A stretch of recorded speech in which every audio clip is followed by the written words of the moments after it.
はい、こんにちは。カリガルメソッド調整中のニアルです。今日はリンスしてまいりました。見てください。ちょっとすごくないです。ちょっと今回ツヤアホ毛が今まで1少ないです。今回の仕上がりすごい潤ってますね。今日コンディショナー使ってません。小麦粉で洗ってリンスやってで最後スタイリングはフラックスシードジェル作り忘れてたので市販のジェルを使いましたが、それだけです。もちろん長くやっぱりやり続けてきた結果っていうこともあると思うんですけど、お酢とってもいいので今日はそちらをご紹介していきたいと思います。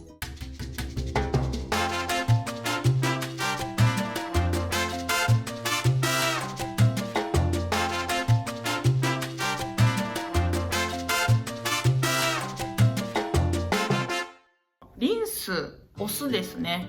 で髪の毛を流してトリートメントをするやり方になるんですけど、こちらのお話をする前に一つだけ知っておかないといけないことがあります。それが pH 値。この pH 値が何なのかって簡単に言うと、アルカリ性か酸性か、小学生の時に理科の実験でやったと思います。リトマス検査紙、その pH 値です。髪の毛とか頭皮も pH 値ありまして、基本弱酸性になります。0から14の数値でその pH 値っていうのは測るようになってるんですけど、純粋なお水、こちらが7になります。でそれを境に数字が0に近くなればなるほど酸性になります。で7から14に近づけば近づくほどアルカリ性がきつくなるっていうのがこの pH 値になってます。で髪の毛頭皮は弱酸性で、実際に髪の毛自体も 5.5 という pH 値を超えてしまう、アルカリによってしまうと髪の毛が広がりやすくなる、アホ毛ができやすくなるっていうことが言われてます。なんでアホ毛ができるのかって言ったら、髪の毛のキューティクルが開くから。酸性で髪の毛のキューティクルは閉じて、アルカリ性でキューティクルは閉じます。なのでアルカリ性に近づけば近づくほどキューティクルが開いてしまって広がった髪の毛になるっていうところをまず覚えてください。っていうことは 5.5 以上がダメと今言いました。水7やんって。そうなんですよ。水7なので、水で流すだけでも髪の毛っていうのはキューティクルが開きやすくなるっていうのがあります。なので定期的に pH 値を本来の安定した状態に戻してあげるっていう作業が必要というか、それをしてあげるのが理想になります。実際に今日なんですけど、どうやって私がやったのかっていうのを動画にしてますので、まずはそちらをご覧ください。どうぞ。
鍋使ってましたけど、ヘアケアの DIY 用の鍋なのでご安心ください。あれで料理したりはしませんのでそれだけちょっと先にお伝えしておきます。このリンス、髪の毛の主な効果として3つあります。で、1つ目は、お酢は pH 値だいたい3前後なので pH 値のバランスを戻して、髪の毛にツヤを与えてくれるっていうのがまず1つ。2つ目が、さっき言った pH 値を弱酸性に戻すことで髪の毛一本一本のキューティクルが閉じてツヤのある髪の毛にしてくれる。で、キューティクル閉じるので手触りもキシキシしにくくなります。ただ私最初の頃にやった時は髪の毛がまだ傷んでた時代だったのでそんなスルスルいかなかったんですね。で、最近っていうか今日リンスだけで髪の毛全部溶くことができたので、髪の毛の変化とともにそういった状態っていうのは変わってくるんだなっていうのは今日気づいたんですけど、3つ目、お酢には殺菌効果があります。頭皮の菌とかの増殖を抑えてくれるという効果が、かぶれやと湿疹、炎症、ニキビとか改善にもつながりますし、それから来るフケなどにも効果があります。で、こういう効果を得るために、じゃあどういうお酢選んだらいいんですかっていうところなんですけど、必ずアミノ酸を含むお酢を使ってくださいとおっしゃられています。アミノ酸は米酢、玄米酢、黒酢などお米を原料にしたお酢に含まれているそうなんですね。で、穀物酢にも少し入っていると聞いてます。原料であるお米の量が多ければ多いほどアミノ酸が多くなると。で、黒酢がどうやらその使用されているお米の量が多いということで、そちらの方がアミノ酸が豊富だというふうに聞いてます。ただこれがちょっと私の中ではおっと思った部分なんですけど、リンゴ酢、ブドウ酢には入ってないんですってアミノ酸。これが悪いとは言わないですけど、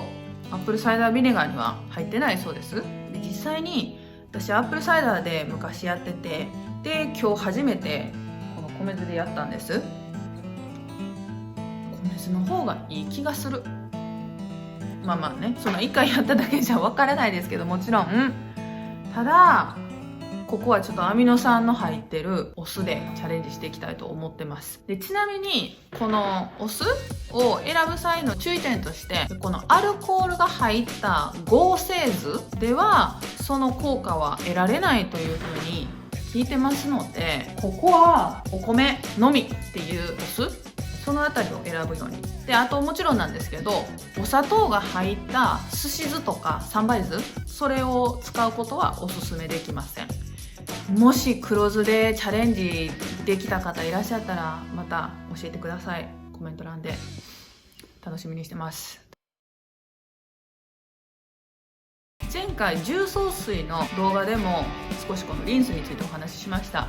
リンスは油汚れは落ちません。ただ酸性のお酢なのでアルカリ系の汚れ、例えば水に入ってるミネラルとかも汚れになるので、そういった汚れは落としてくれます。なのでアルカリ系の汚れを落とすっていうのはあるのかな。ただメインは髪の毛の pH 値を酸性に戻してキューティクルを閉じることで髪の毛にツヤを与えてくれるっていうのがリンスの主なおすすめポイントになります。で、注意点としては10倍以上に薄めること。日本のリンス